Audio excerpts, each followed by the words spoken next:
welcome. Thank you so much for being here. Bienvenidos, muchas gracias por estar aquí. Es un gusto verlos a todos que están aquí presentes y los que están conectados en línea. Yo soy el director interino del programa latinoamericano en el Centro Wilson para Latinoamérica, Benjamin Gedan. La cuestión de la sociedad civil en Centroamérica es un tema de sumo interés para mí. Yo empecé a ocuparme de cuestiones relativas a América Central después del golpe de Estado en Honduras en 2009. Yo era responsable del Departamento de Estado sobre cuestiones relativas a Honduras y la verdad es que me entristece decir que los desafíos que se hacían sentir en aquella época siguen presentes no tan solo en ese país, sino en los países vecinos. Eso incluye cambio climático, delincuencia violenta, corrupción gubernamental. En el contexto de estos eventos que se están empeorando, o sea, el papel de la sociedad civil es más importante que nunca para fortalecer las instituciones democráticas, servir como un factor controlador o denunciante. Por ahí la importancia de que la sociedad civil desempeñe su función, principalmente ante el fenómeno de que el gobierno está acallando la sociedad civil de muchas formas, y es muy importante que siga en pie la sociedad civil. En El Salvador hemos visto muchos ejemplos de eso, abuso, por ejemplo, del uso de vigilancia gubernamental contra los medios de comunicación, criminalización de cualquier tipo de disensión, y se les hace difícil a los periodistas desempeñar su función democrática. Lo hemos visto en Honduras, el homicidio o asesinato de periodistas o personajes importantes de la sociedad civil cuyas voces son tan importantes en esa sociedad. En Guatemala hemos visto a periodistas que denuncian actos de corrupción pública, que se les está intimidando, matando y tienen que recurrir al exilio. En Nicaragua la situación es aún peor. Más de 2.000 ONGs han sido cerrados y 50 vehículos de comunicación pública se han cerrado, y también se está estancando el financiamiento público de esas entidades, lo cual dificulta su capacidad de operar en estos momentos tan difíciles. Los periodistas en Centroamérica se reunieron en Guatemala para organizar una red de periodistas centroamericanos para ocuparse de estos desafíos. Es una señal positiva de coordinación a nivel regional, pero es algo que el hecho de que hayan tenido que hacerlo nos preocupa. Ahora, ante las amenazas crecientes ante las instituciones de la sociedad civil, el gobierno estadounidense ha adoptado una estrategia que incluye un énfasis importante sobre la sociedad civil, y siempre lo ha hecho. Fortalecer a la sociedad civil y ahora ocuparnos de las amenazas crecientes que acabo de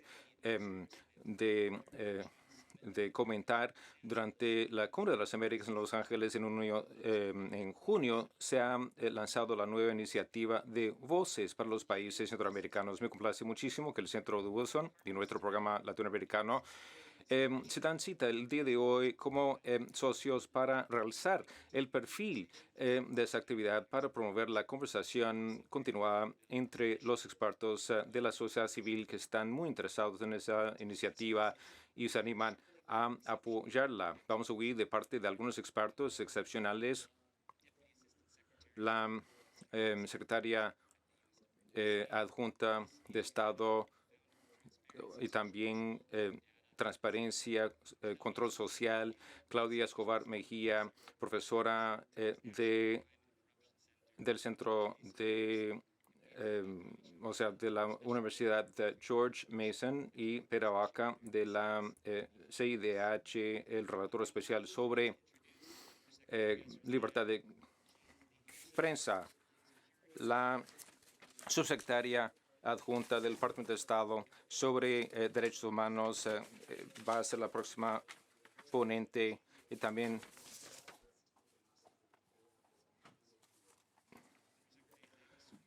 ella asumió su puesto el año pasado, y ella estuvo 27 años en el servicio exterior de Estados Unidos. ella desempeña un papel importante para fortalecer la democracia, sacar adelante los derechos humanos, promover el Estado de Derecho, apoyando a los refugiados.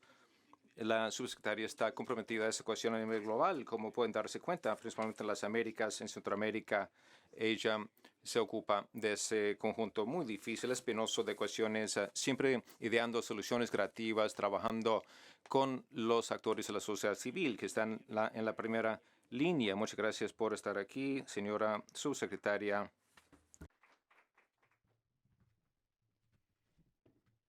Welcome.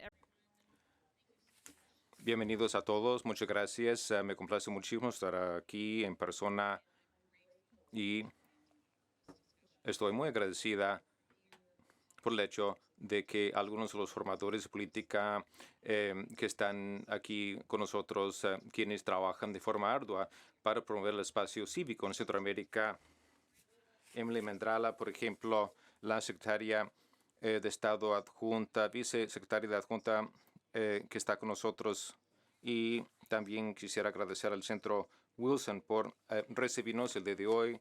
Muchas gracias, Ben, a todo el equipo. Agradezco a Eric Olsen de la Fundación Internacional de Seattle por moderar esta conversación. Agradezco profundamente a los individuos y organizaciones que están aquí presencialmente y los que están conectados en línea, quienes trabajan diariamente para promover el espacio cívico. Como bien ha dicho Ben, en todas partes del mundo la sociedad civil y los periodistas independientes están trabajando en pro de la protección de los derechos humanos y libertades fundamentales, propugnando por el Estado de Derecho, exponiendo la corrupción. Los representantes de la sociedad civil también están ayudando a asegurarse de que todas las voces se escuchen, inclusive las de mujeres, niñas, pueblos indígenas, personas con discapacidades, personas pertenecientes al grupo LGBTQ y otros a los que se les suele marginar, que lidian con ataques físicos, amenazas, acciones que a menudo se llevan a cabo en total impunidad. El gobierno estadounidense considera que contar con una sociedad civil robusta, inclusive las ONGs independientes, medios independientes, asociaciones del sector privado, entidades de pensamiento y instituciones académicas, todos los cuales consideramos sean algo esencial para la democracia y el desarrollo. Estamos sumamente preocupados por las tendencias que vienen en aumento por contraer el espacio de la sociedad civil en la región. Esto es algo que atenta contra la democracia en Centroamérica, sino también es algo que limita nuestra capacidad de obtener los resultados que buscamos que se obtengan para atender las causas raíces o fundamentales de los problemas. O sea, nosotros constatamos que la acción de estos gobiernos, actores privados, pueden constreñir el espacio de libertad, digamos, esas partes tan importantes de la sociedad. A veces fondos brindados para el combate de blanqueo de activos y utilizan ese dinero para limitar los derechos de la sociedad civil y los medios para ejercer sus libertades esenciales y para reunirse de forma pacíficamente. El uso ilícito y arbitrario de tecnología de vigilancia y el cortar Internet puede socavar el debate democrático, obstaculizando el trabajo tan importante de la sociedad civil y los periodistas. Son desafíos que se extienden a incluir amenazas y represalias en contra de grupos de la sociedad civil cuando participan en diálogos internacionales. Reporteros Sin Fronteras, en el índice más reciente de libertad de expresión, ha dicho que Latinoamérica se encuentra sumida en un ambiente tóxico para periodistas investigativos que llaman a cuentas a las autoridades. El informe ha dicho que estos ataques cada vez más visibles y virulentos socavan las protecciones y hacen campañas para mancillar la imagen de las personas, o sea, las mujeres, y el hostigamiento en línea de los periodistas es algo que también se constata. Entonces, el Departamento de Estado también ha emitido un informe sobre los derechos humanos diciendo que la erosión de la libertad de expresión es algo que nos preocupa muchísimo. En Guatemala, para citar un ejemplo, el informe documenta un aumento en la intimidación y la autocensura que resulta de eso. Eso incluye que los periodistas se vean obligados a salir del país luego de publicar artículos que critican a ciudadanos y el que sean objeto de amenazas por parte del gobierno y entidades oficiales con respecto al contenido de sus reportajes y ataques continuos que se llevan a cabo en línea con consecuencias en la vida real. José Zamora está encarcelado. Tuve el honor de conocerlo la última vez que fui a Guatemala. Estados Unidos ha instado a que se observe el debido proceso en su caso en El Salvador. La enmienda del Código Penal que se ha hecho en la Asamblea Nacional ha conducido a la autocensura. No sabemos de ningún caso que se haya enjuiciado bajo esas estipulaciones, disposiciones, pero la forma que se ha redactado puede llevar a autocensura, silenciar a los críticos del gobierno salvadoreño y seguimos preocupados sobre las amenazas e intimidación de la libertad de expresión en El Salvador. En lugar de nada más admirar el problema, ¿qué es lo que estamos haciendo para contestar? Entonces, el Departamento de Estado trabaja en pro de la protección del espacio público, empoderando a las entidades de la sociedad civil durante periodos de crisis. Tratamos de persuadir a los gobiernos a que mantengan abiertos los espacios cívicos, permitiendo a la sociedad civil a que desempeñe su papel singular y tan importante. Nosotros, en alianza con USAID y demás agencias, hemos adoptado una iniciativa de la totalidad del gobierno para defender y promover el espacio cívico en Centroamérica. Se llama Voces. Como se ha dicho, Samantha Power ha lanzado Voces. Es una iniciativa interagencial y que se lanzó en la Cumbre de Américas en Los Ángeles este año. Hemos llevado a cabo consultas con partes interesadas.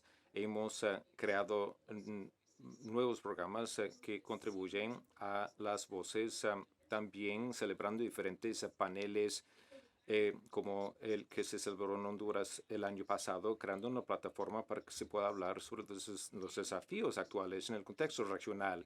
Hoy es el primer evento formal que estamos llevando a cabo en la ciudad de Washington en torno a voces. Al desarrollar esa iniciativa, analizamos los desafíos principales ante el espacio cívico en la región y vemos a través de ese prisma nuestra diplomacia de asistencia. Con base en ese ejercicio, diseñamos voces enfocándonos en tres áreas: la promoción de la democracia digital, el luchar contra el totalitarismo, autoritarismo digital, fortalecer también los medios independientes y el combatir la criminalización de los actores de la sociedad civil,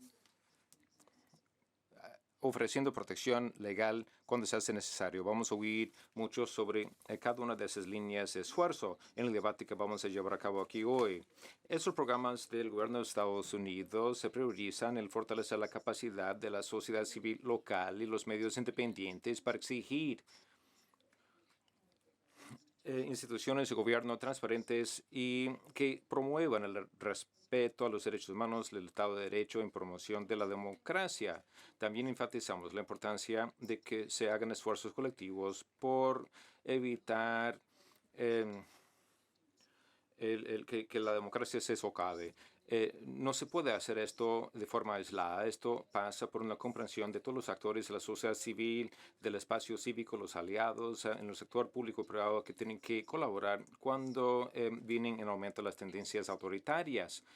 La programación existente también permite a Estados Unidos a brindar asistencia directamente a las organizaciones periodísticas de la sociedad civil que se ven bajo ataque. Tenemos un programa de respuesta rápida del Departamento de Estado que se maneja a través de la Oficina de Democracia y Derechos Humanos y el trabajo apoya a los actores de la sociedad civil y periodistas que se ven amenazados debido a su trabajo en derechos humanos. Nos sentimos bastante animados en considerar la forma en que vos va a poder ayudar a esos actores. Entonces, sería un error si yo no mencionara la campaña anual, o sea, 16 días de activismo en contra de la violencia de género, que va del 25 de noviembre, el Día Internacional de la Eliminación de la Violencia en contra de la Mujer, al 10 de diciembre, que es el Día Internacional de los Derechos Humanos. Son 16 días de activismo, una campaña que se lanzó en 91 y se ha utilizado a nivel de todo el mundo. Hace un llamamiento para que se acabe con la violencia en contra del grupo LGBTI. Una de tres mujeres a nivel mundial son víctimas de violencia de género. 14 de los 25 países más peligrosos para la mujer son países latinoamericanos. Nosotros tomamos muy en serio esa campaña y la amenaza en contra de las mujeres y trabajamos arduamente para prevenir y responder ante la violencia en contra, o sea, de género a través de un conjunto de políticas coordinadas a nivel mundial. Elogiamos lo que hace el Centro Wilson en ese sentido, el programa que tiene para combatir violencia de género.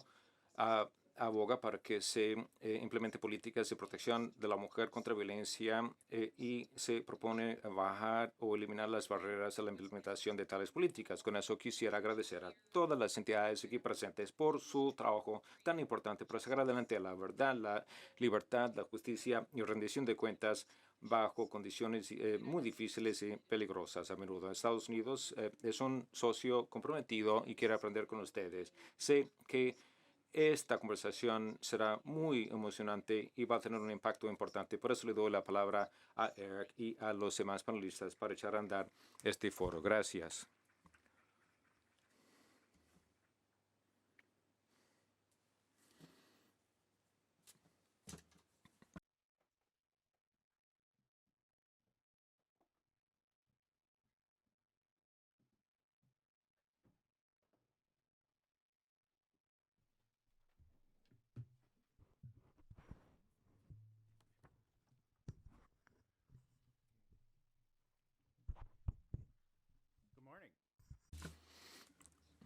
Buenos días. Es un gusto estar aquí de vuelta en el Centro Wilson presencialmente.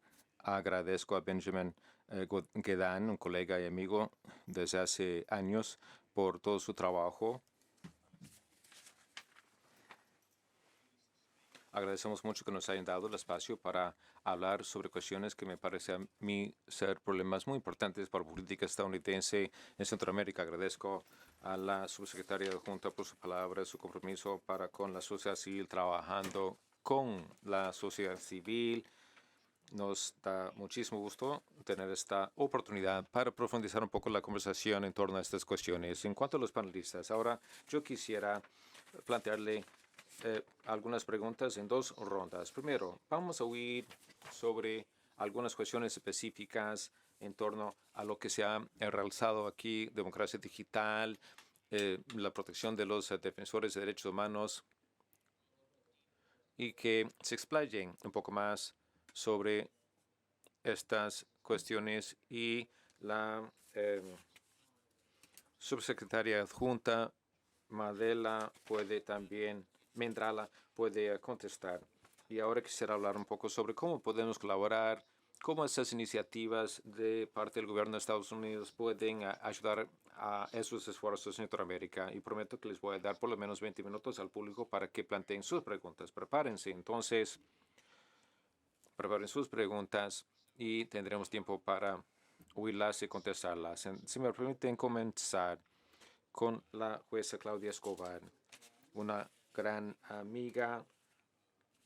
Agradezco mucho a Claudia por lo que ha hecho por Guatemala. Claudia es ex jueza y es profesora visitante en la Universidad George Mason Ella ha creado su propia organización sobre la justicia, ha participado en muchísimas iniciativas, todas las cuales no puedo mencionar. Pero usted ha sentido en la piel algo de lo que venimos conversando aquí, ha sido objeto de persecución, y creo que ahora son 31 jueces y fiscales de Guatemala que se vieron obligados a huir del país. ¿Se nos puede hablar un poco sobre qué es lo que pasa, cómo esa criminalización está impactando Guatemala, el Estado de Derecho, a usted, a la comunidad guatemalteca? Hubiera dicho esto desde el principio. Siéntese a gusto hablando en español. Tenemos interpretación simultánea disponible. Puede hablar. Así que eso no, pero inglés y español está bien. Gracias. Adelante, Claudia. Okay. Thank you, Eric. Thank you. Muchas gracias. Y con mucho gusto quisiera compartir algunos comentarios sobre mi experiencia. Si me permite hacerlo en español, será mucho mejor para mí. Me sentiré más cómoda. Creo que estamos enfrentando realmente una situación dramática en el sistema de justicia guatemalteco, en el cual jueces y investigadores y fiscales están siendo perseguidos por su trabajo anticorrupción. Esto es una situación en la que vemos el Estado de Derecho que está colapsando y la falta de credibilidad en las instituciones cuando hay una persecución hacia actores claves que han luchado contra la corrupción.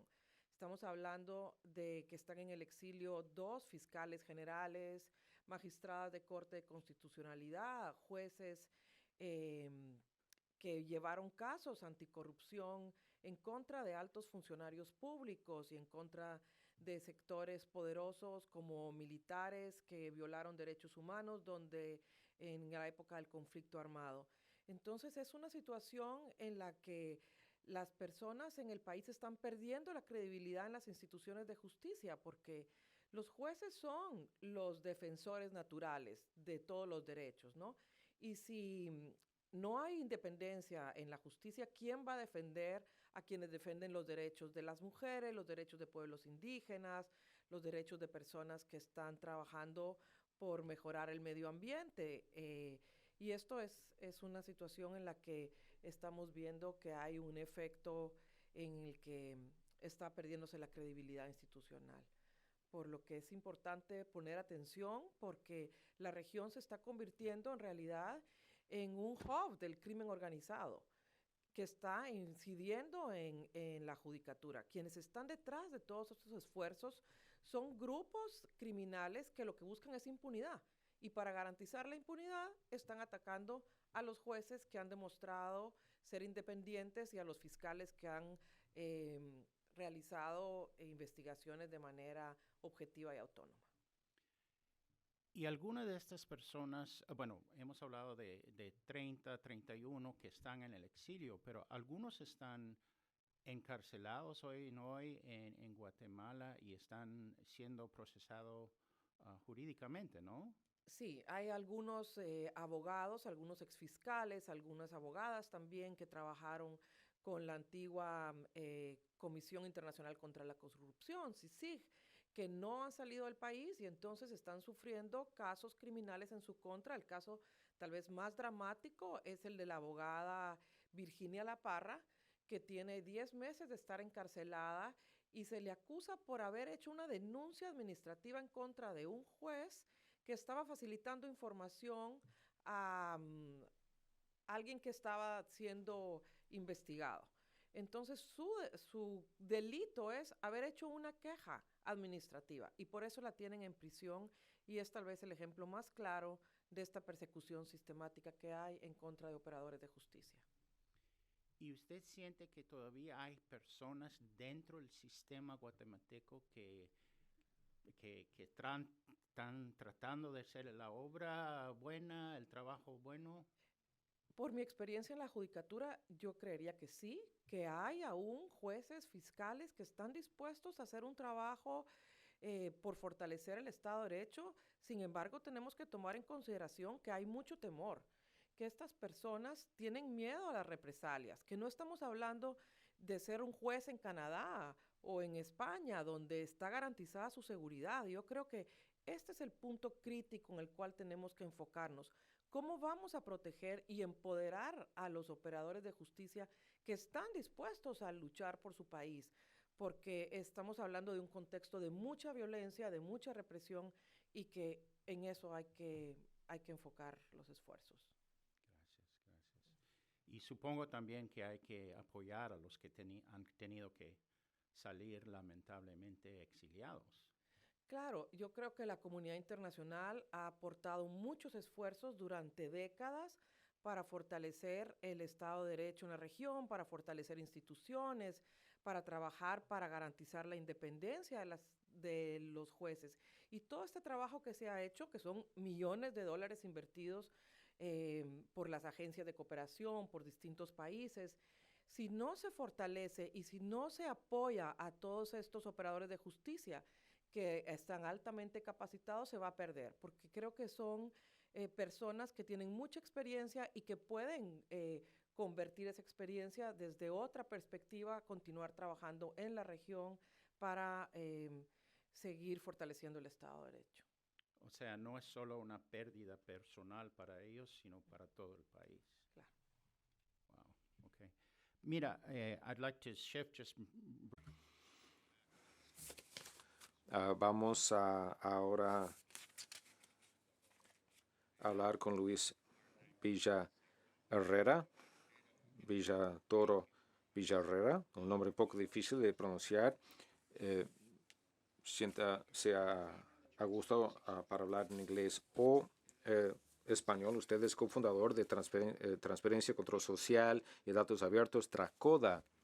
Nosotros hemos trabajado con TRACODA a lo largo de los años, entonces me da mucho gusto que usted esté con nosotros para hablar un poco sobre lo que usted hace.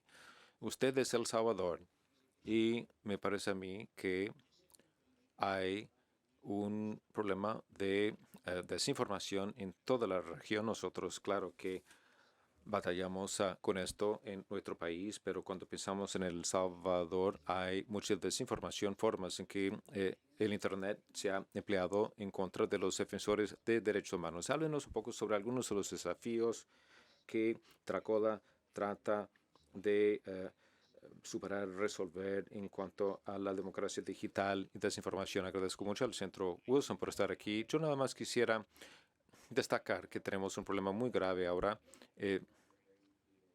No me refiero a la pandemia de la COVID, sino otra pandemia, la luz de desinformación de que el pueblo es víctima. El gobierno tiene un cheque en blanco para pagar a entidades que se dedican a diseminar desinformación.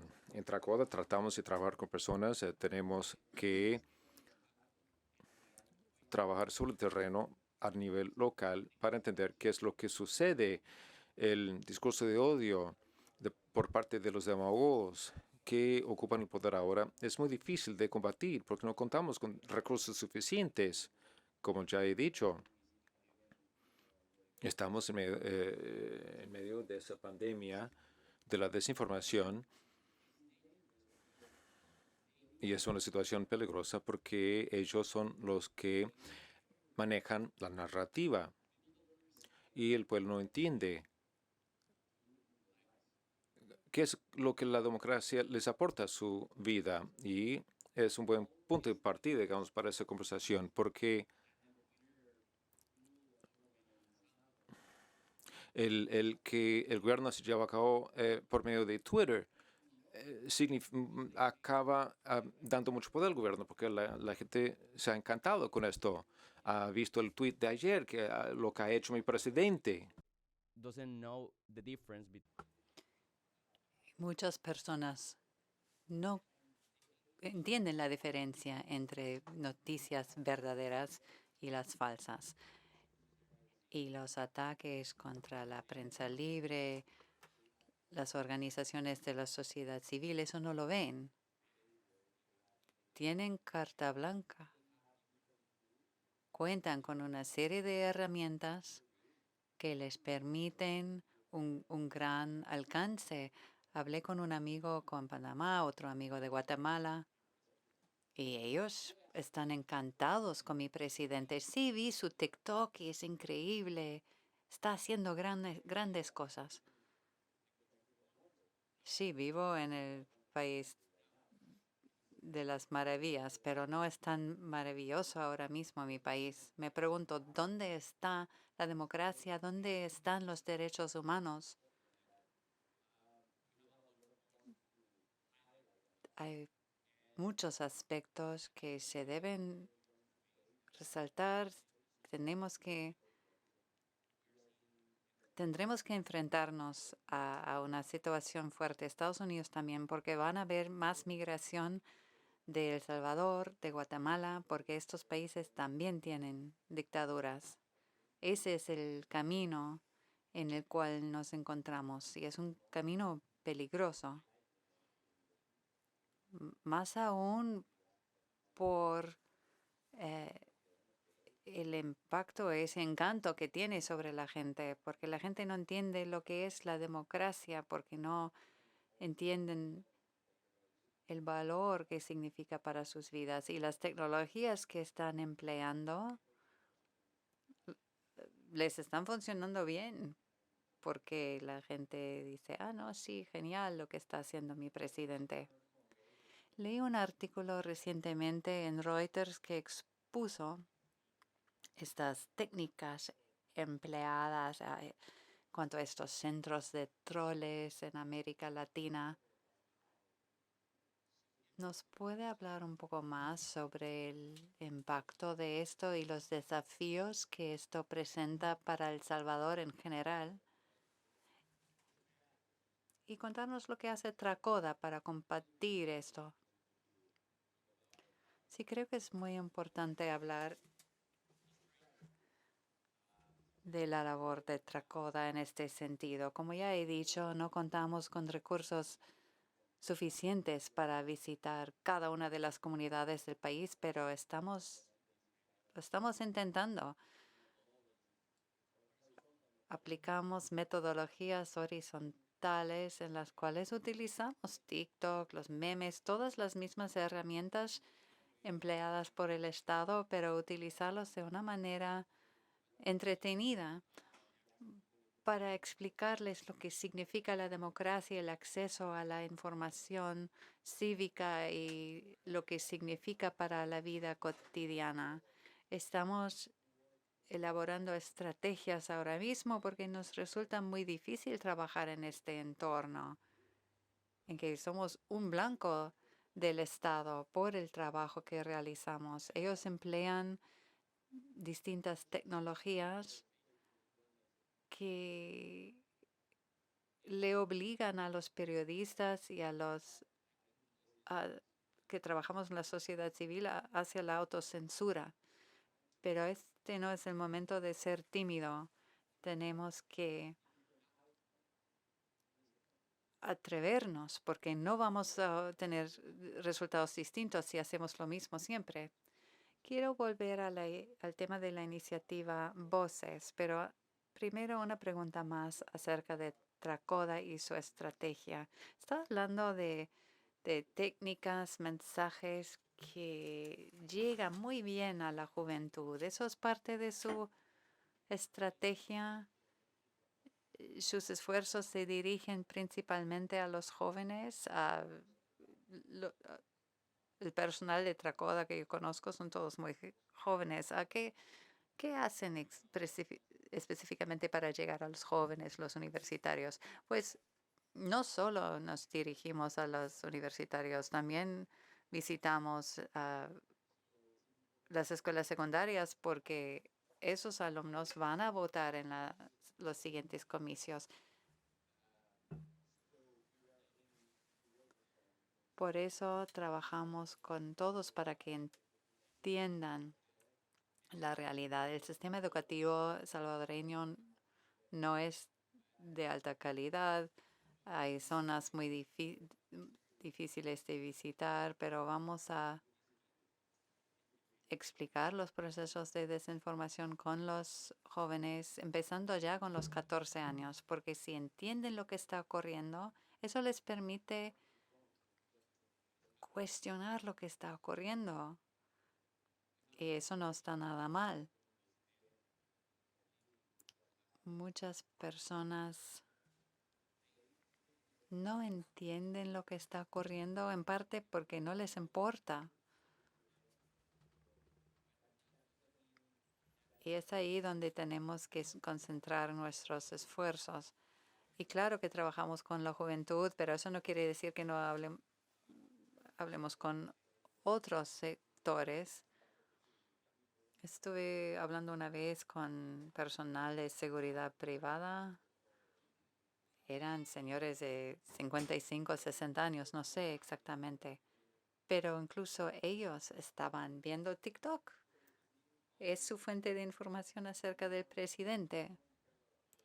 Por eso hace falta un enfoque más integral, no concentrarnos únicamente en la juventud, sino comunicarnos con todos para informar a todos acerca de lo que está ocurriendo y lo que se puede hacer a largo plazo, porque en el corto plazo sabemos que tenemos 5 años más de este presidente. Gracias. Predo Villarreal, usted es relator especial para la libertad de expresión en la Comisión Interamericana de Derechos Humanos de la OEA. Seguramente conoce bien los temas que Luis acaba de explicar.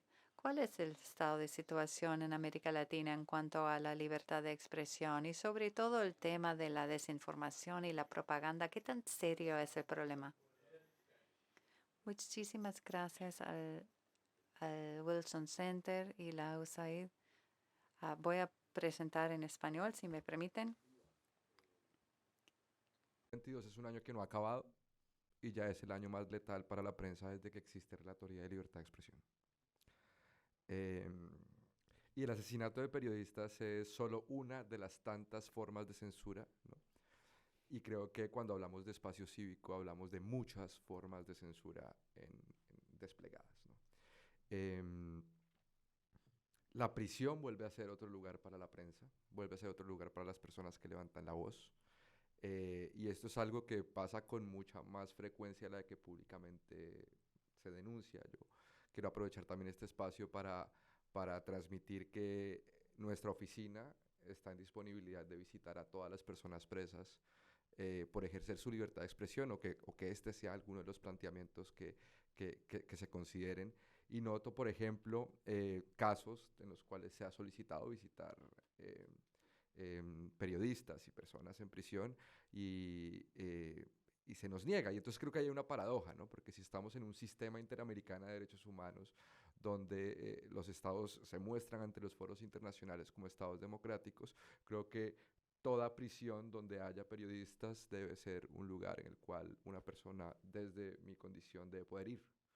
Y debo decir que no puedo, o no es tan fácil, o la apertura al escrutinio internacional para mirar los asuntos de libertad de expresión es algo que también va en declive. No solo están pasando cosas muy difíciles en los países, denunciadas por sociedad civil, sino que hay un hermetismo a la observación internacional, y esto me parece que es un ingrediente también muy importante a tomar en consideración. Cuando hablamos de democracia digital, que creo que es uno de los asuntos, digamos, centrales, desde lo que hemos podido observar en nuestra oficina, hay 3 retos fundamentales. El primero es el deterioro del debate público. Siempre en toda sociedad hay contenidos de mayor calidad y contenidos de menor calidad, digamos, y eso es algo con lo cual los estados democráticos y pluralistas deben convivir.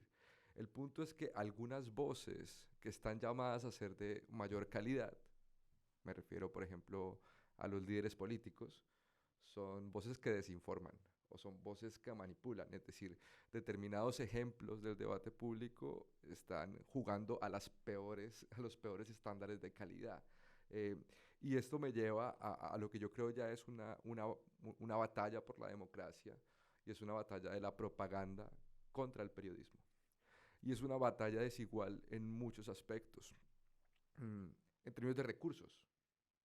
De un lado, la propaganda y quienes acuden a la propaganda tienen muchos recursos, el periodismo está cada vez con menos recursos, la propaganda es rápida, la propaganda apela a emociones que fluyen muy bien con los circuitos de desinformación, el periodismo llama a la reflexión, trata de mostrar asuntos complejos. La propaganda es fácil, el periodismo es difícil. La propaganda, cuando además ocurre, y eso tiene mucho que ver con lo que se planteaba antes, cuando además ocurre en lugares donde se debilita el Estado de Derecho, el periodismo necesita de jueces que acudan como línea de defensa de la libertad de expresión, pero si el sistema judicial está en riesgo, ¿no? La propaganda también pesa sobre los propios jueces, porque entonces, ¿qué implica, por ejemplo, en países donde los poderes ejecutivos tienen tan altos niveles de aceptación que un juez dé una libertad o que un juez proteja la libertad de expresión cuando es algo que va a ser expuesto por parte, digamos, de estos strongman como algo que va en contra de los intereses de la sociedad? Pensar que en el año 2022 haya personas, y creo que son muchas personas, que creen que la propaganda es buena, saludable y muestra de eficacia de gobiernos, y que el periodismo es una amenaza, el periodismo va en contra de los intereses sociales, nos tiene que llevar a una conversación de lo que para nuestra oficina es el segundo punto, y es hay un déficit de alfabetización digital, hay un déficit de apropiación democrática en nuestras sociedades. Y esto es algo que muchos centros de estudio han empezado a analizar, cierta decepción en la democracia que impacta también en estos asuntos. Y creo que hay otro componente, creo que no hay tiempo tampoco profundizar en él, pero la moderación de contenidos en Internet es un asunto trascendental en lo que llamamos democracia digital, y es un aspecto sobre el cual creo que es importante reflexionar. En perspectiva, creo que es muy importante tener presente que no solo se requiere apoyar a las voces democráticas en todos los países de la región, sino también es importante conservar, fortalecer buenos ejemplos de democracia, porque tengo el temor de que el grupo o los entornos de estados que pueden ir caminando por caminos autoritarios puede ir en aumento, y necesitamos también ejemplos de estados que protejan la prensa, que brinden información, que le pongan límites a su propia propaganda y que atiendan los desafíos democráticos de nuestro tiempo. Bien. Mencionaste un tema interesante que es I don't know how you say it in Spanish, democratic literacy. Digital. Sí, la alfabetización digital, ¿no? Ese es un tema muy interesante, porque todos tienen su móvil, miran TikTok, pero es otra cosa saber interpretar esta información de manera crítica, entender cuál es el tono, cuál es la fuente, etcétera.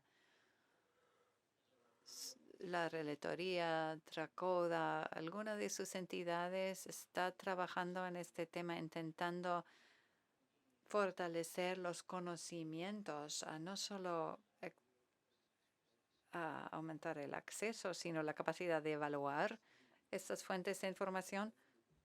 También es bueno hablar de lo que se ha hecho, ¿no? Ha sido un año muy importante en esos temas. En la Cumbre de las Américas, precisamente, hay un acuerdo, hay un compromiso sobre transformación digital que incorpora la alfabetización digital como uno de los principales asuntos que los estados se ven llamados a trabajar. Y creo que hay dos componentes acá. Uno es la inclusión digital, que en clave de los estados se suele ver como un asunto de telecomunicaciones y como un asunto de economía. La inclusión digital hoy en día tiene muchos aspectos relacionados con derechos humanos y democracia. Y hay otro componente y es el desarrollo de habilidades cívicas. No solo necesitamos personas conectadas a Internet para que puedan, no sé, comercializar productos y que la economía crezca. Necesitamos personas con un set de habilidades, digital skills, ¿sí? Que impliquen no solo el consumo de contenidos, sino la réplica de contenidos, las variedades de contenidos. Y aquí esto implica necesariamente a quienes diseñan las plataformas sobre las cuales se distribuye esta información. Es decir, aquí hay un componente también desde la programación hasta el uso, pasando por quienes crean contenidos. Y ahí es triste ver como, por ejemplo, en los países de los cuales estamos hablando, la desinformación y la propaganda fluye muy rápido y el periodismo de calidad se enfrenta a cualquier cantidad de obstáculos para poder llegar a más personas. Did you want to add anything? Luis? Yeah, I think Pedro said something like click in my mind. Sí, algo que dijo Pedro me hizo recordar algo que pasó en la Cumbre de las Américas. Es muy importante incluir al sector privado, Google, Meta. Es importante incluir a estas empresas en la conversación porque ellos tienen la capacidad de regular lo que está ocurriendo, lo que está aumentando. Hemos visto en Salvador como un solo tweet puede viajar rápidamente, cruzar fronteras, pero cuando un periodista realiza una investigación son solo unos cuantos que leen su reportaje. Es importante contar con controles sobre las noticias falsas y la desinformación. Y si el sector privado es parte del diálogo desde un principio, luego podemos exigir la rendición de cuentas, lo cual es inexistente ahora mismo. Claudia, usted mencionó algo, otros han aludido a esto también. No estamos hablando de un problema en un solo país. Esto es algo que se propaga. Ya lo estamos viendo en otros lugares. Hace poco hablamos del estado de excepción en Honduras. Hay conversaciones similares que se están dando en Guatemala. Es un fenómeno regional. Claro, en cada lugar con su componente nacional, guatemalteco, hondureño, pero es un fenómeno regional, lo cual presenta sus desafíos. Es un problema de países pequeños que están muy entrelazados y que hay un contagio, digamos, de estos retrocesos institucionales. Y lo vemos en Nicaragua, donde hay presos políticos que trataron de correr en contra de Ortega, y en Guatemala nos estamos enfrentando a una situación en que el año próximo hay elecciones y que lo están viendo como un patrón. Bueno, si a ellos no les pasó nada por limitar el derecho a la libertad de elección, ¿por qué nosotros no podemos también limitar a algunos actores claves que puedan correr? Creo que el tema, vuelvo a insistir, es un problema regional de crimen organizado. Estamos viendo la influencia del narcotráfico también en todos los partidos políticos, y esto es algo que hay que entender que tiene un efecto para toda la región, aunque somos países pequeños. El efecto de un país en donde se pierden los valores democráticos es para todos. O sea, Nicaragua está cerrado, pero lo siente Costa Rica, lo sienten los demás países de la región. El tema de migración que está viviendo Estados Unidos, que viene del norte de Centroamérica, es efecto de la pérdida de espacios democráticos y de la violencia, porque hay una relación directa, ¿no?, en cuanto a los países que viven en democracia y los niveles de violencia que hay. Y la región está totalmente afectada por estas bandas criminales. I wanted to turn now to Emily Mendrala. Quiero ahora hacerle una pregunta a Emily Mendrala. Quería empezar con estas historias. Usted ya las conoce. los desafíos que enfrenta la región son profundas y tienen que ver no solo con las elecciones, sino el Estado de Derecho, la desinformación. ¿Nos podría hablar un poco acerca de las respuestas de parte de Estados Unidos? Sabemos que existe la iniciativa Voices. ¿Qué más está haciendo y qué es lo que impulsa esto? Gracias, Eric, Benjamin, el Wilson Center. Gracias a mis copanelistas. Gracias por todos sus esfuerzos por proteger los espacios cívicos. Un aspecto clave de la política exterior de Estados Unidos ante Latinoamérica, como ha dicho el secretario de Estado Blinken, es el de apoyar y acompañar a ellos, mostrar que las democracias sí tienen grandes beneficios, y un aspecto clave de la iniciativa Voces. Esta es una hoja de información, pero básicamente dice que cuando hay mayor democracia, hay mayor rendición de cuentas y entonces los gobiernos funcionan de manera más eficiente. Y ese es el mensaje principal. Queremos proteger, defender y expandir el espacio cívico en Centroamérica para que la sociedad civil pueda rendir cuentas de los estados, lo cual da lugar a mejores resultados. Esta iniciativa, lanzada por la administradora Powell en la Cumbre de las Américas en junio, y se dio gracias a conversaciones con muchos actores muy valientes de la sociedad civil centroamericana y actores que están aquí presentes. Y la sociedad civil nos ha informado constantemente de la contracción del espacio cívico en la región, y es muy importante trabajar de manera interinstitucional al interior del gobierno, pero también colaborar con la sociedad civil y entidades internacionales para colaborar y identificar soluciones. Esto lo estamos haciendo empleando una serie de herramientas a disposición del gobierno de Estados Unidos, pero lo estamos haciendo en cooperación con muchos actores más. Es algo que deseo recalcar, que esto es parte de un esfuerzo colaborativo. Voces es una plataforma y hay varios recursos asociados con esta plataforma que reúne todos los esfuerzos del gobierno estadounidense en esfuerzos en colaboración con la sociedad civil mediante diplomacia directa con los países de la región, pero también colaboración con actores de la sociedad civil llamados a los países a aceptar visitas de observación a presos políticos para monitorear la libertad de prensa.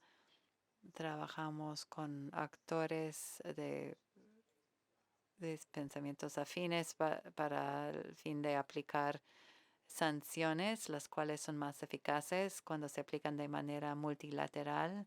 Esto para señalar a los actores responsables de la contracción del espacio civil. También emitimos enunciados públicos. Por ejemplo, el caso de Virginia La Parra. La Amnistía Internacional acaba de designarla como prisionera de conciencia. Eso es algo que nos preocupa muchísimo. Estas declaraciones públicas sirven para demostrar nuestra solidaridad con los actores de la sociedad civil que han mostrado un gran coraje y resiliencia mediante sus acciones, sus esfuerzos por arrojar luz sobre la situación, que han pedido transparencia, Se está apoyando la colaboración entre estos actores para multiplicar su impacto.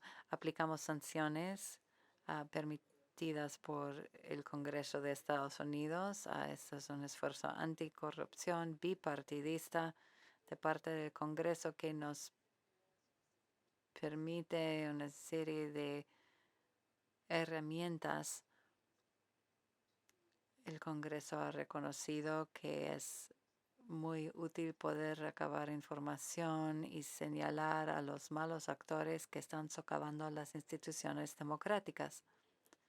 Y por último, reconocemos que también debe haber un componente de asistencia exterior. La administradora Power ha anunciado $42 millones de cooperación que servirá para apoyar los aspectos claves de la iniciativa Voices. La subsecretaria ya los mencionó. Tenemos los 3 pilares ya mencionados: la promoción de la libertad de expresión, fortalecimiento de los medios independientes, combate a la criminalización y la promoción de la democracia digital. Y esta ayuda consiste en recursos asignados a la USAID para El Salvador, Guatemala, Honduras, Nicaragua, fondos que se podrán distribuir mediante la plataforma regional. Algunos recursos van a apoyar programas existentes, otros para iniciativas nuevas. Son recursos designados para estos pilares de la iniciativa. Y aquí hablo únicamente de la USAID, pero la Dirección de Democracia, Derechos Humanos y Trabajo, y también la Dirección de Aplicación de la Ley, Esfuerzos contra Narcóticos del Departamento de Estado tendrán sus iniciativas también. Voces es una plataforma que va más allá de estos recursos de cooperación ya anunciados, pero todo depende de la participación de actores claves como los actores de la sociedad civil, muchos de ellos presentes en este salón. Muchísimas gracias.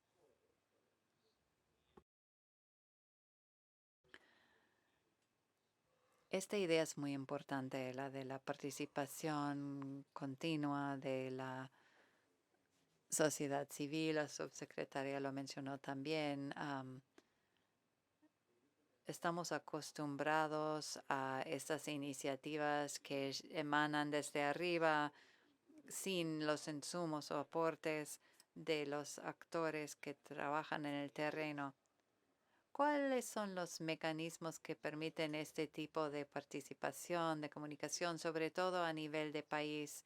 Y quisiera que todos los panelistas nos hablen un poco sobre cómo esta iniciativa Voces podría apoyar sus esfuerzos, lo que se podría mejorar y si quieren dar alguna alerta también es importante, porque a veces las buenas intenciones pueden causar problemas también. Es una realidad que ya conocemos. Pero bien, ¿cuáles son los mecanismos que puedan asegurar un diálogo real, que sea más de una mera declaración?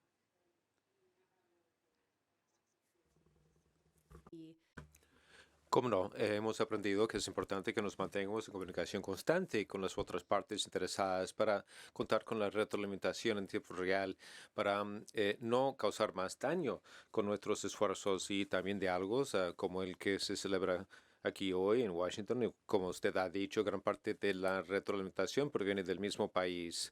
Un aspecto importante de la iniciativa Voces es el hecho de que se promueve a nivel local a través de nuestra misión de USAID en Centroamérica, trabajando con diferentes partes interesadas. Parte de esto se hace de forma bastante callada, digamos, reconocemos que son fuentes sensibles y en parte a través de foros públicos. Entonces, invitamos que los actores de la sociedad civil colaboren con nuestras embajadas. Estamos comprometidos a un diálogo asiduo con la sociedad civil. Solo un recordatorio, en 8 minutos voy a abrir la palabra al público para que hagan sus preguntas. Entonces, dando la palabra nuevamente a Claudia, usted ha sido afectada en lo personal debido a los ataques al sistema de justicia. ¿Cómo esa iniciativa Voces podrá ayudar a la sociedad civil de Guatemala, a los jueces? ¿Cómo esto puede venir a suplir o complementar parte de lo que usted viene haciendo? Clave en un momento en que la región está enfrentando muchos desafíos en los cuales vemos que varios de las personas que han jugado un papel importante han tenido que salir, han tenido que dejar sus roles, ya sea como funcionarios, como periodistas, como activistas y defensores de derechos humanos, y pienso que a través de este programa se puede crear un mecanismo de fellows para poder apoyar a todas estas personas que se han visto afectadas por esta persecución en contra de quienes luchan por la democracia. Y a través de la universidad hemos estado teniendo varias reuniones a través de George Mason, del Centro en contra del Terrorismo, el Crimen Organizado y la Corrupción, para poder crear un programa de apoyo a quienes están siendo perseguidos por la corrupción. ¿Y qué se podría hacer para ayudar a las personas que siguen en los países? Estoy pensando en Guatemala, obviamente, pero en otros. Sí, mira, yo creo que hay que verlo desde la perspectiva internacional, y ya lo mencionaba Pedro, cómo a través de las relatorías pueden poner atención a este tema, pero creo que tanto el sistema interamericano como el sistema internacional de Naciones Unidas tendría que hacer un esfuerzo mayor para atender esta problemática, que pudiera ser un esfuerzo conjunto con las distintas relatorías, la libertad de expresión, la de independencia judicial, la de pueblos indígenas, la de temas de género, para entender que esta no es una problemática aislada, que esto es un esfuerzo coordinado de grupos que quieren mantener de alguna manera el status quo, que nos estamos enfrentando a poderes que tienen capturado el sistema y que han diseñado un sistema donde son muy pocos los que tienen el control y que se benefician de tener las instituciones capturadas. Recordemos que una de las primeras acciones que toman los grupos autocráticos es controlar las cortes. Eso pasó en Venezuela, eso pasó en Nicaragua y está pasando en la región. O sea, vimos cómo Bukele, una de las primeras acciones fue precisamente destituir a los jueces de la Corte Constitucional. En Guatemala estamos viendo que quienes han sido atacados también son los jueces y los magistrados.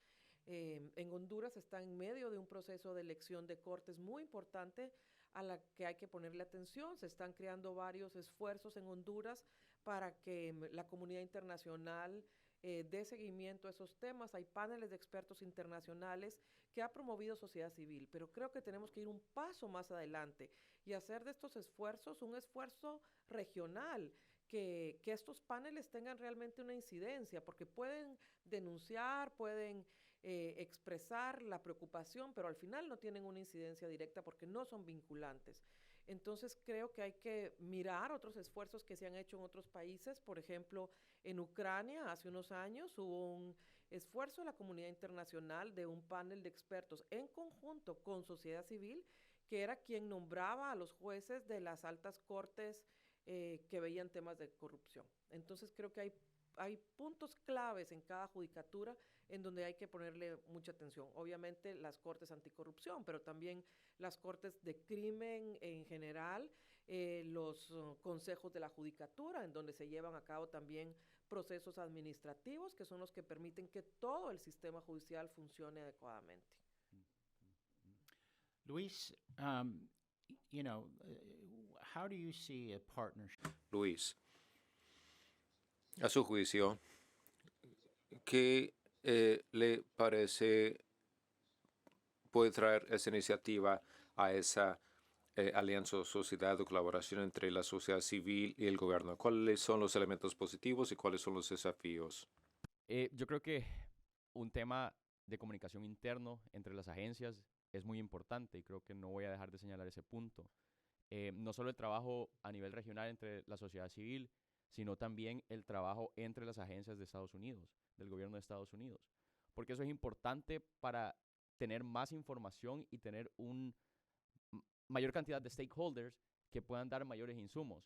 Yo realmente sí agradezco al Departamento de Estado y también a USAID porque hemos tenido muchísimas reuniones durante los últimos meses y eso es muy bueno. Pero sí necesitamos concretizar. La sociedad civil no tiene recursos suficientes para poder fortalecerse para lo que viene. Ya vimos el camino al que vamos y cómo de forma acelerada estamos llegando a esto. El Dictator's Handbook se queda cortito con lo que se ha logrado en El Salvador en menos de 3 años. Y lo que sucede al final es que se van a venir este montón de problemas, muchísimos problemas, en temas de migración. Los gobiernos que son dictatoriales en este momento de Venezuela, de Nicaragua, están expulsando a la gente. La gente se está yendo porque no hay recursos. Entonces, creo que es el momento, y la administradora Samantha Power lo dijo en la Summit, to be bold. Hay que ser más rápido también. Yo entiendo la burocracia, entiendo que es la plata de los taxpayers, pero también es importante porque nosotros somos sus vecinos. Estamos en la National Security Strategy, se habla que el Western Hemisphere es quien puede afectar más a Estados Unidos en temas de migración. Yo no quisiera que fuéramos por ese camino donde se instaure una dictadura y tengamos a la misma persona por 20, 30 años. Pero ahorita ya está el primer paso. Y es importante informar a la gente. Nosotros estamos tratando de ser disruptivos, estamos tratando de ser, pensar outside the box. Porque al final, como dije anteriormente, no podemos seguir haciendo lo mismo esperando diferentes resultados. Es importante agilizar los mecanismos que se tienen para fortalecer a la sociedad civil, porque si no se hace, la sociedad civil va a salir expulsada, como fue en Nicaragua. Las universidades igual. Entonces, estamos como en el mismo círculo vicioso que ha sucedido en esos países, pero se está esperando, como se está poniendo como on hold. Ok, sí, mantengamos la comunicación. Entonces, sí creo que se debe mantener la comunicación con el gobierno, pero deben de haber ciertas medidas para asegurar que el espacio cívico se mantenga y mantener una conversación donde hayan mínimos requerimientos para que se pueda seguir trabajando. Porque si no es así, estamos condenados a lo mismo que hemos visto en otros países. Estas iniciativas que nosotros tenemos como Tracoda, nosotros tenemos 1000 ideas, pero esas 1000 ideas quizás se van a implementar 1 o 2. Nosotros quisiéramos que se implementaran todas, pero la realidad no es así, ¿no? Entonces, yo sí creo que hay que apoyar estas iniciativas, ir a lo hiperlocal, trabajar con las localidades de una forma más rápida y más efectiva. Porque si no, vamos a estar condenados a lo mismo que hemos visto en los países vecinos y a que los otros países también repliquen lo que está sucediendo en El Salvador. Porque se está volviendo en un modelo de excelencia realmente en el autoritarismo. Entonces creo que sí, hay que ser más rápido, más efectivo en la comunicación también. Pedro, you are obviously... Pedro, obviamente usted no es miembro de la sociedad civil directamente, sin embargo, desempeña un papel muy importante ante la sociedad civil. ¿Cómo sus iniciativas pueden complementar las iniciativas de voces? ¿En dónde podríamos estar colaborando? Un poco atendiendo la pregunta, yo creo que hay 2 dimensiones importantes. Una, por lo que vemos, no estamos llegando a prevenir el deterioro del espacio cívico. Ya hay una serie de consecuencias, ya cosas que han ocurrido. tenemos muchas personas en el exilio, personas moviéndose, periodistas que están intentando cubrir los lugares de los cuales fueron expulsados en unas dificultades. Yo creo que la dimensión exilio debe ser muy importante, o invitaría a que fuera muy importante la implementación del proyecto Voces, porque no es solo un asunto humanitario, es un asunto de la labor que se ejerce en circunstancias cada vez más difíciles. Yo puedo estimar, por ejemplo, que en un presupuesto de un medio de comunicación en algunos de los países que han sido mencionados, ya no solo está una línea de costos de periodistas, costos de equipos, sino que también hay costos de seguridad, hay costos de abogados, hay costos de fondos de emergencia. Entonces, un medio hoy en día es mucho más costoso de lo que podía ser un medio hace algunos años, ¿no? Y el segundo, creo que mi invitación sería un poco no solo a que hubiese una inversión de recursos, que siempre es muy importante, sino también ayudar al multilateralismo, y ahí hablo un poco de la casa donde yo estoy, de la OEA, de la CIDH, a llevar adelante algunos compromisos que ya han asumido los estados. Cuando yo miro la Cumbre de las Américas y los compromisos, hay varios compromisos que tienen que ver con elementos que se han puesto en esta conversación. Cuando yo voy a las resoluciones aprobadas en la Asamblea General de la OEA hace 2 meses en Perú, por ejemplo, se habla de componentes de desinformación, de deterioro del debate público, liderazgo democrático, de alfabetización digital. Y ahí es donde creo que puede estar la contribución del multilateralismo, que es el lugar, digamos, la silla en la que estoy en este momento, y creo que, así como se mencionaba, se requiere con cierta urgencia el desarrollo de estándares interamericanos para atender muchos de estos espacios. Pongo 2 ejemplos. Límites a la propaganda en entornos democráticos y de derechos humanos. La propaganda tiene que tener un límite. Segundo ejemplo, cómo elementos que afectan el debate público, como los discursos de odio, como la violencia política. Las elecciones dejaron de ser una fiesta democrática y se volvieron una tragedia de miedo. Y eso tiene que ver con la violencia dentro de la discusión. Entonces, cómo disminuir la violencia en entornos políticos. Creo que en esos entornos un espacio como la OEA, la CIDH, pueden contribuir naturalmente si los estados facilitan que eso ocurra. Thank you. Emily, do you want to respond in any way? Evelyn, no sé si usted quiere decir algo. Esas ideas todas son excelentes y algunos de los expertos de programas están aquí con nosotros y pueden ahondar un poco quizás sobre los programas que ya hemos creado bajo la iniciativa Voces. Quizás se animen a hablar un poco sobre esto. Hemos hablado sobre el alfabetismo digital. Hemos hablado un poco sobre cómo hacerlo de forma más eficaz. De eso se ha hablado aquí hoy. Hemos tratado de dotar de recursos suficientes al periodismo investigativo. Pedro ha dicho que uno de los mayores desafíos actualmente en el periodismo es si hay recursos necesarios para hacerlo y hacerlo de forma segura frente a lo que es la inmediatez y lo barato que resulta ser el propaganda. Entonces, la propaganda. Entonces, tratamos de asegurarnos de que el periodismo investigativo sea dotado de fondos suficientes. Son 2 ideas que se desprenden de la conversación de hoy que habrán de informar el desarrollo programático en los meses venideros. Yo quisiera destacar algo que ha dicho Luis. ¿Cómo podemos garantizar que el dinero para llevar a cabo esas cosas realmente le llegue a la gente sobre el terreno que lo necesita? Es el desafío perenne a que nos enfrentamos. Llevamos cierto retraso. Veo que hay algunas personas en el público con preguntas. Levante la mano. Voy a tomar 3 preguntas inicialmente y luego habrá una ronda de respuestas.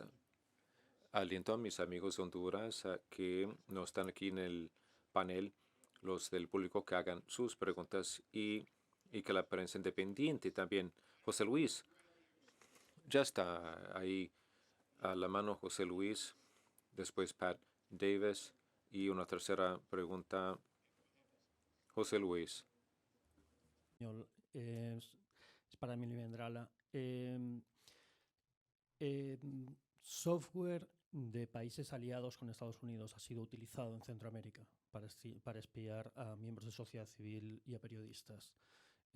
Saben que un grupo de 15 periodistas del Faro acabamos de presentar una demanda en California contra el grupo NSO, que está sancionado por Estados Unidos.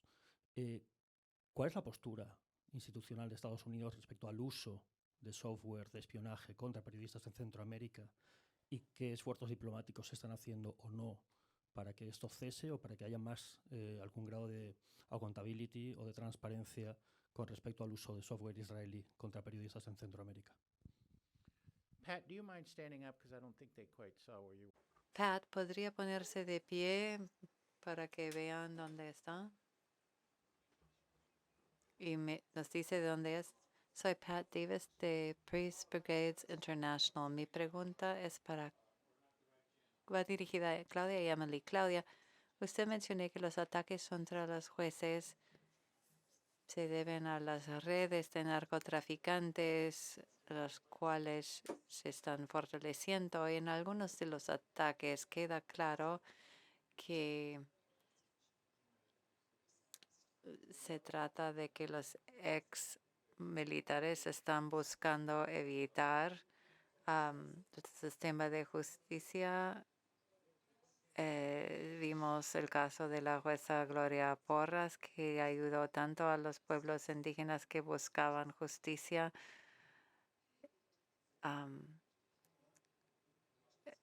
Cuando en grandes proyectos de desarrollo causan que les quiten su tierra. ¿Hay algún vínculo entre todo esto, la participación de los exmilitares, conexiones con los grandes proyectos de desarrollo? Y si es así, el gobierno de Estados Unidos han trazado estos vínculos, porque si eso va a ser un esfuerzo pangubernamental, sería importante conocer estos vínculos y trabajar también de manera público-privada.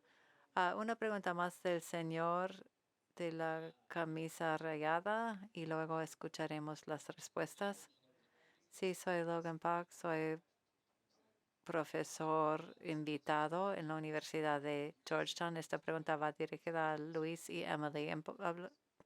Hablo de la importancia de mostrarle al pueblo del valor de la democracia. ¿Cómo se puede convencer al pueblo de esto en países como Guatemala, El Salvador, donde hubo democracia durante 30 años, pero con líderes corruptos, ineficaces y por tanto la democracia que tuvieron no realmente les benefició? Y en un país como El Salvador, ¿cómo pueden convencer al pueblo de que Bukele no es un gran ejemplo del buen funcionamiento de la democracia cuando ha habido elecciones? Y también hay resultados innegables, quizás no por esfuerzos democráticos, quizás ha sido por la aplicación de una mano dura, pero ha bajado la delincuencia. ¿Cómo pueden explicárselo? Es un presidente tan querido, elegido. No es que yo apoye a este presidente, no es el caso, pero ¿cómo pueden convencer al pueblo a rechazar este tipo de régimen? Excelente pregunta, Emily. Voy yo primero. Primero, José Luis, muchísimas gracias por su pregunta. Una pregunta excelente. Totalmente apoyamos la libertad de la prensa, libertad de expresión y condenamos acciones de parte de cualquier gobierno de socavar o limitar esa libertad o poner en peligro a los actores que buscan ejercer su libertad de expresión o de prensa. Siempre insistimos en acciones acordes con el Estado de Derecho y eso se aplica al uso de software de espionaje, esfuerzos por limitar las protestas o limitar el periodismo de investigación mediante acoso, amenazas o el mal uso de los procesos judiciales. Pat, su pregunta sobre los vínculos entre los actores corruptos y cómo el gobierno de Estados Unidos funciona a nivel interinstitucional. Los casos que usted mencionó son importantes, pero es algo que se aplica de manera general. Siempre buscamos encontrar más información, a veces la obtenemos de los actores de la sociedad civil, a veces son nuestros mismos funcionarios que aportan esta información y es imperativo utilizar esta información para tomar decisiones bien fundadas y tenemos políticas que rigen la manera en que se gastan los recursos, por ejemplo, por el sistema LEHI para la cooperación internacional. Y en muchos casos hay obligaciones y hay información que implica a alguien en una acción corrupta, tenemos la obligación de actuar. Tenemos una serie de herramientas para ir formulando políticas y tomar medidas para condenar las acciones no democráticas. Y George, su pregunta, ¿se llama George? ¿Usted? Logan. Disculpas. Logan. Muy buena pregunta.